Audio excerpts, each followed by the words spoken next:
परमाराध्य सद्गुरु महाराज का प्रवचन महर्षि मैनी सत्संग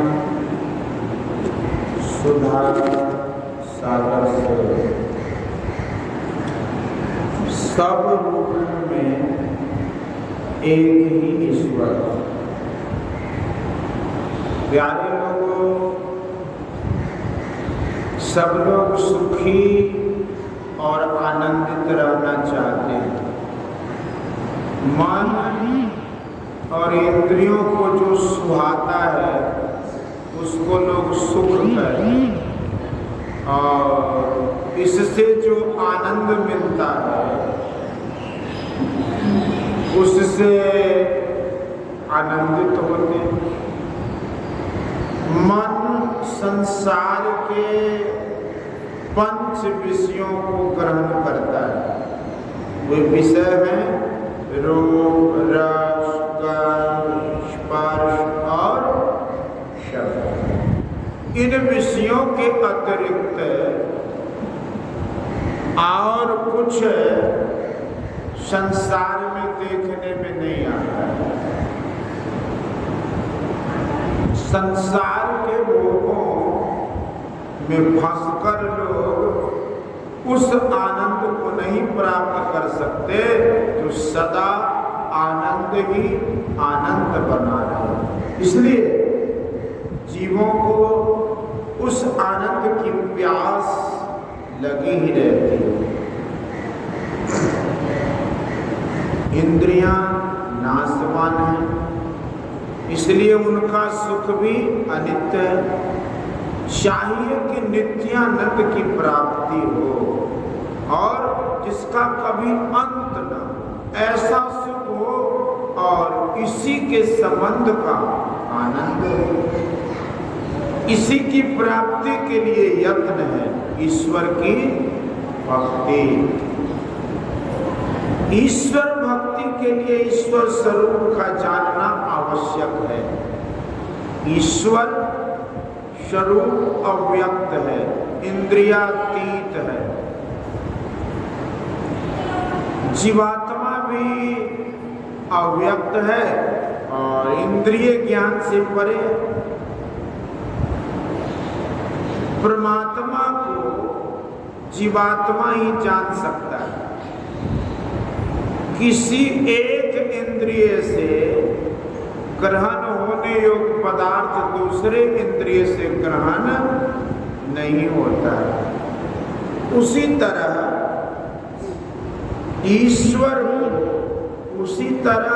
ईश्वर चेतन आत्मा के अतिरिक्त और किसी से ग्रहण नहीं हो सकता। ईश्वर क्या है? यह प्रश्न ठीक है। इसका उत्तर है जो चेतन आत्मा से ग्रहण हो। चेतन आत्मा जब तक इंद्रिय मन बुद्धि में रहती है तब तक उसको ईश्वर दर्शन नहीं हो सकता। जैसे आंखों पर पट्टी रहने से बाहर की चीज दिखाई नहीं पड़ती, यद्यपि आंख में देखने की शक्ति है। इसी तरह चेतन आत्मा पर जो शरीर इंद्रिय का आवरण है, इस कारण से ईश्वर का दर्शन नहीं होता। इन आवरणों को हटाइए तो ईश्वर का दर्शन होगा। कितने लोग कहते हैं कि ईश्वर आकर स्वयं दर्शन देंगे, जिस रूप में हम दर्शन करना चाहेंगे। रूप को देखने से ईश्वर स्वरूप का दर्शन नहीं होगा।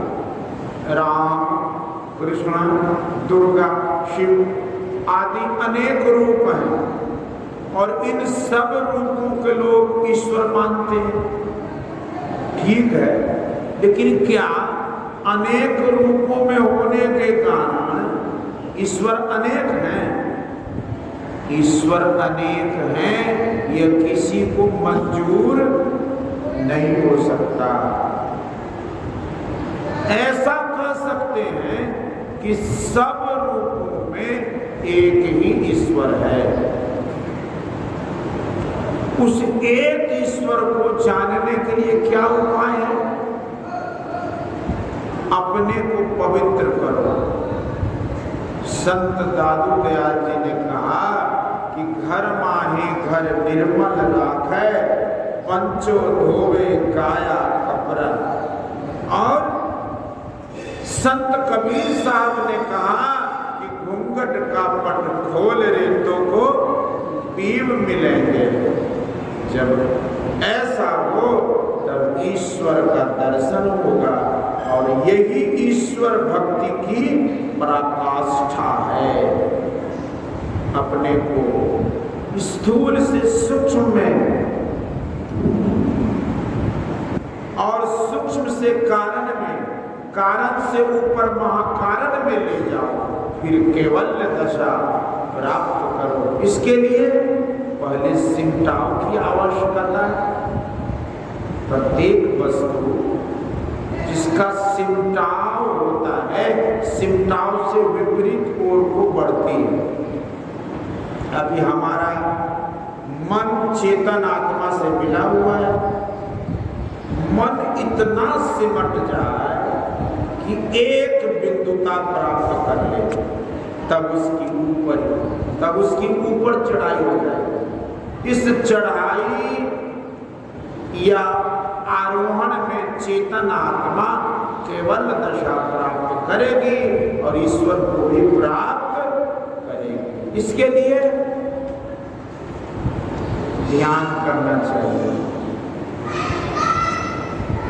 ध्यान में पहले स्थूल अवलंब चाहिए। इसके लिए पहले स्थूल जप और फिर स्थूल मूर्ति का ध्यान हो, फिर सूक्ष्म ध्यान करो। सूक्ष्म ध्यान दृष्टि योग से होता है।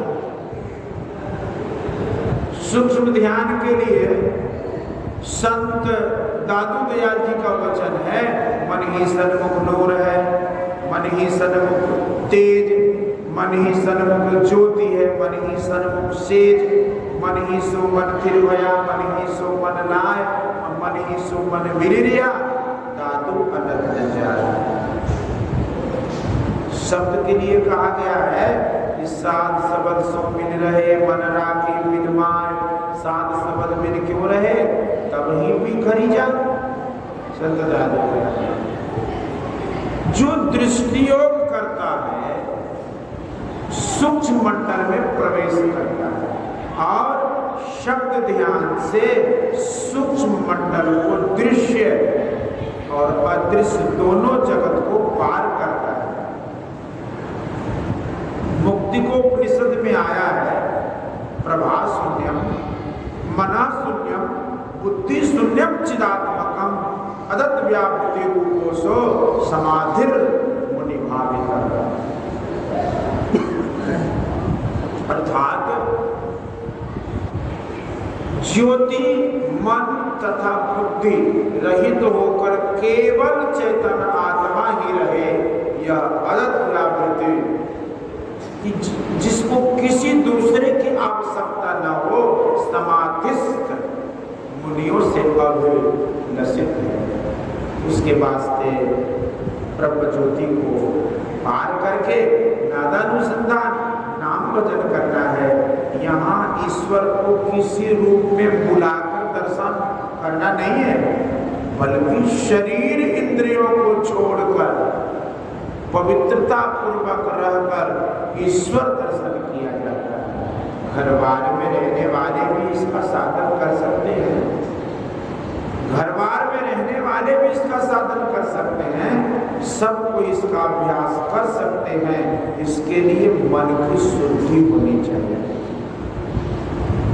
मन की शुद्धि के लिए 5 पाप नहीं करो, झूठ नहीं बोलो, चोरी नहीं करो, किसी प्रकार की नशा को मत लो, व्यभिचार मत करो और हिंसा नहीं करो।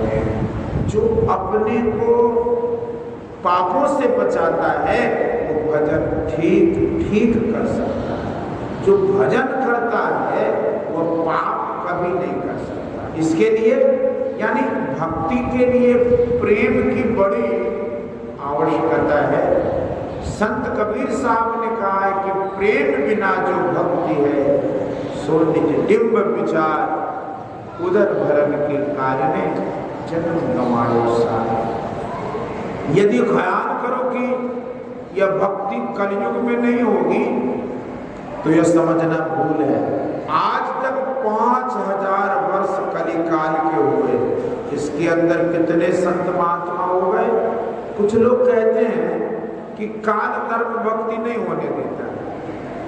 गोस्वामी तुलसीदास जी ने कहा कि काल धर्म व्यापे नहीं ते ही रघुपति चरण प्रीति अति जेही।